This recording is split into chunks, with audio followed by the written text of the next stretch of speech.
Get plus a card from you. This gift lasts a year. The benefits last a lifetime. This is CNN.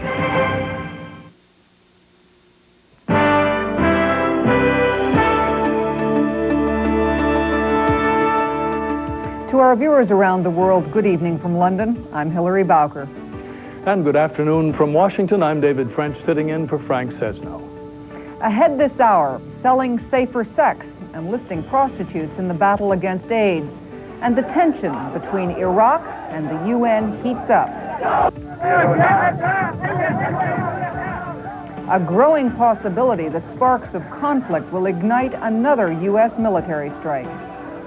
Also ahead, we'll discuss the simmering situation in Baghdad with Iraq's ambassador to the UN.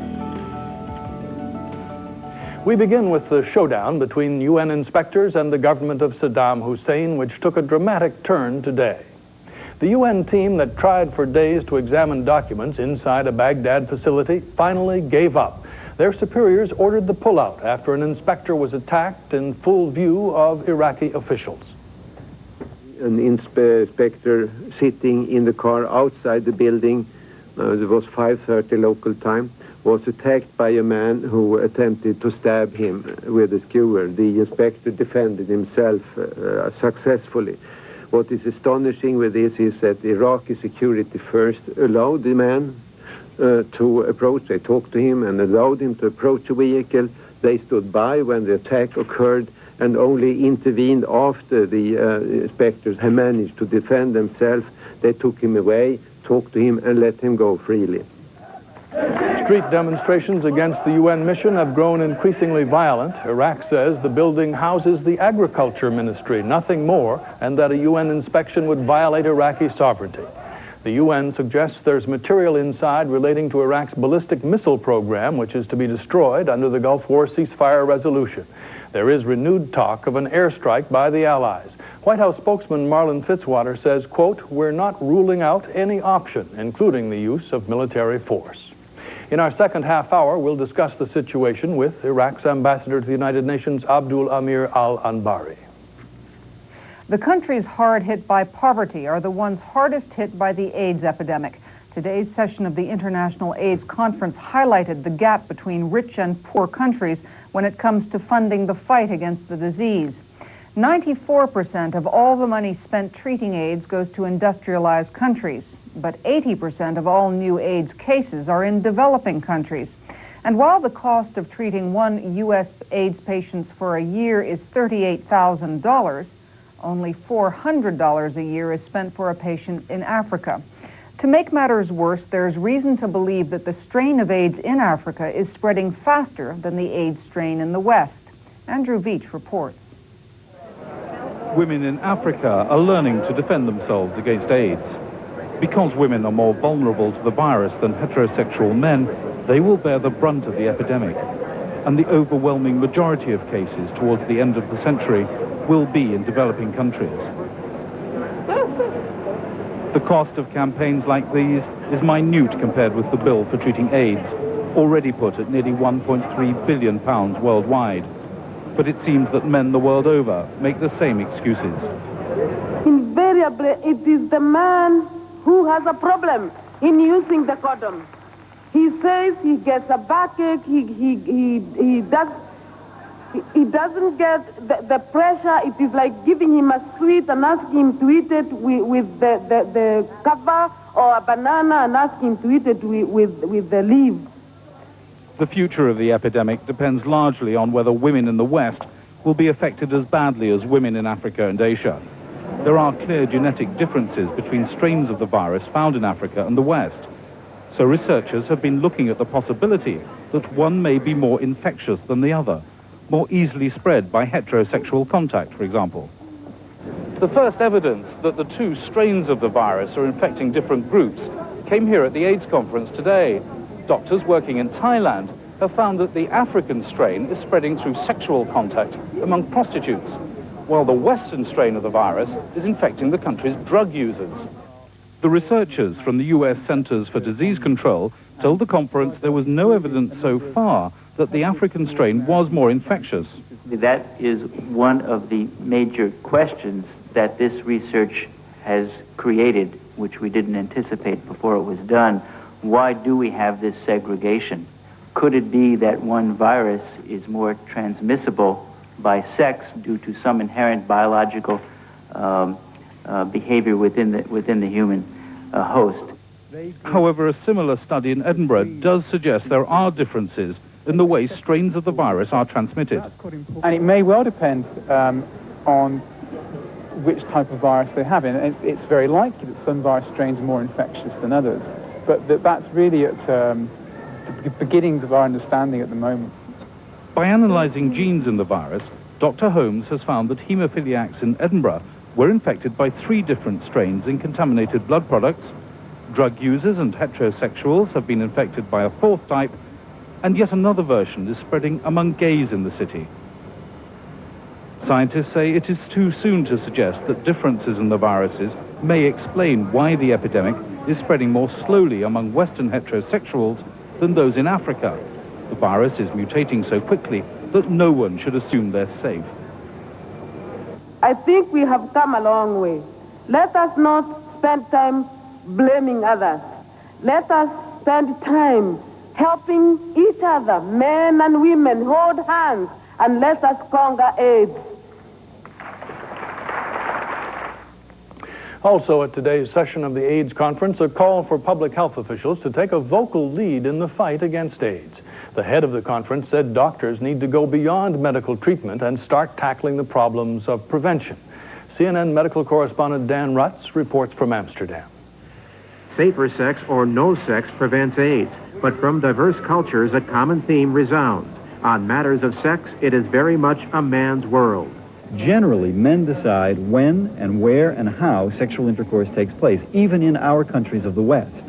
Now, in that kind of a situation, does the woman have an equal right, equal capacity to prevent infection? She knows about AIDS, but does she have the power to convert her knowledge into behavior? Unfortunately, it just remains at the level of rhetoric. And I now realize that it remains at the level of rhetoric in all countries all over the world. No one has come up with a way to translate words into action. Around the world, there are thousands of women like Heather Doyle of New York, who got AIDS from an unfaithful husband who, until he was dying of it, never revealed his extramarital exploits. And some days I get real upset and depressed and mad. I feel like it's stripped me of a lot of things. You know, having a family, children. I feel it's not fair. In the era of AIDS, the boys will be boys way of thinking can be deadly to men and women. According to the World Health Organization, 15,000 women are infected with HIV every week, most of them by men. Dutch officials say their acceptance of prostitution helps keep the practice safe, but admit it may enhance the stereotype that reduces women to sex objects. We have been very scrupulous trying to find out how to handle this dilemma, and preventing the spreading of AIDS was in the balance something of the most importance. One 11-year veteran of the window sees nothing exploitive about prostitution. It doesn't degrade me. It degrades me by giving sex for nothing, by letting myself use by my husband just to buy my food for my children. That's a bad paid prostitute. Tolerance implies a space and doesn't necessarily require a coercive reaction to everything. Personally, I may deplore what I see as a garish commercial exhibitionism designed to entice people to have commercial sex. But Mann goes on to say public health workers must pick their battles carefully. It is a fundamental public health strategy in general to try to bring people in, convince them, bring them in. Don't push them out, exclude them, discriminate against them, fight them. AIDS is the first major health threat to come along in the new era of human rights. Modern health leaders say old, coercive ways of changing behavior would only drive AIDS underground. And they add it's necessary to put up with a lot to keep that from happening. Dan Rutz, CNN Medical News, Amsterdam. The streets of Lima erupt in violence. Communist guerrillas back up their call for a strike with bombs. That report when we come back. Also the latest on Secretary of State Baker's efforts to bring new life to the Mideast peace process. Stay with us. We all need trusted friends, and here's one you can always count on. Sears Healthcare Catalog is available free, and you get 10% off your first order. You can order hundreds of items, all with the famous Sears money-back guarantee. From wheelchairs, beds, incontinence and post-mastectomy products to prescription drugs. Quality like this. Sears Healthcare will deliver and set up in your home large items like this contemporary recliner lift chair. Press a button and it lifts you to a standing position. Beat high cost with Sears value pricing. Enjoy toll-free shopping, prompt delivery, in-home repair service, and a choice of credit options. Sears even files for your Medicare reimbursement. Good value, good care, plus 10% off your first order. For your free copy of Sears Healthcare Catalog, call 1-800-832-1800. Call now, 1-800-832-1800.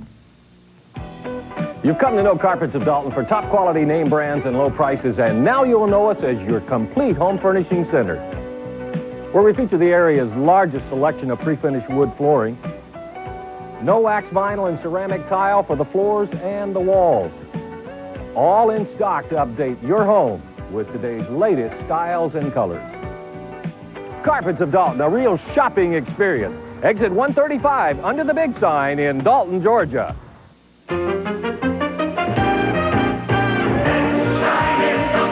For cleaning, shining, and disinfecting, nothing outperforms us in the bathroom. Dow Bathroom Cleaner, starring Scrubbing Bubbles.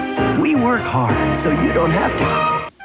On CNN Today, he's ready to take the country by storm. Clint Black on Showbiz Today.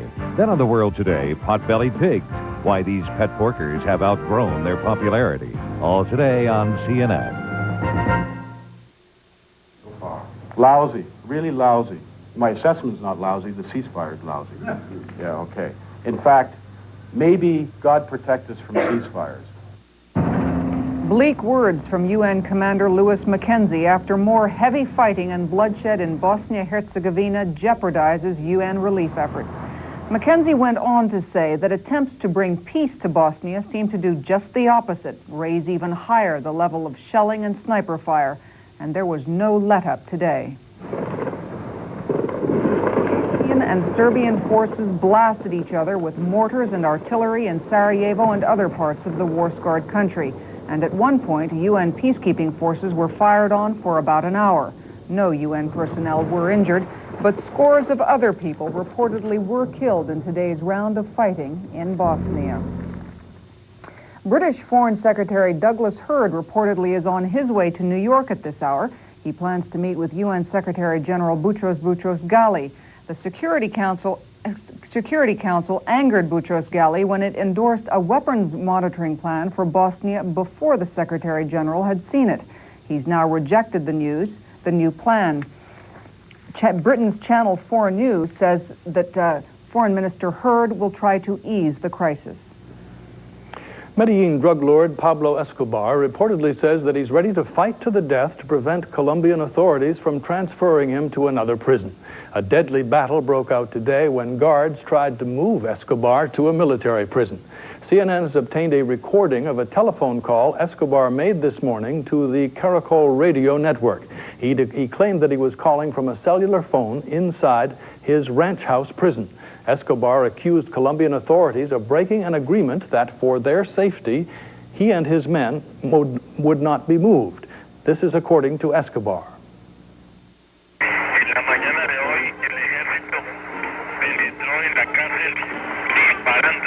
Atacó la cárcel y nosotros estamos en este momento perfectamente resguardados y en muy buenas condiciones, y nosotros no estamos dispuestos a permitir que se nos traslade esta prisión. Estamos dispuestos a enfrentarnos hasta la muerte si fuera necesario.